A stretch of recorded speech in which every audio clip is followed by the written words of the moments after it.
Ayo memasak telur mata sapi yang mudah dan enak. Siapkan bahannya ya, telur, garam, lada, dan juga parsley. Panaskan wajan dan tambahkan minyak. Setelah wajannya panas, kecilkan apinya. Pecahkan telur.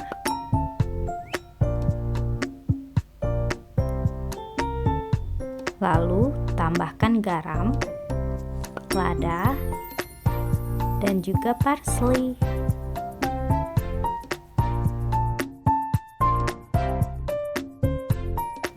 Lalu balik telurnya. Sajikan dengan nasi atau roti. Telur mata sapi siap dinikmati. Selamat mencoba.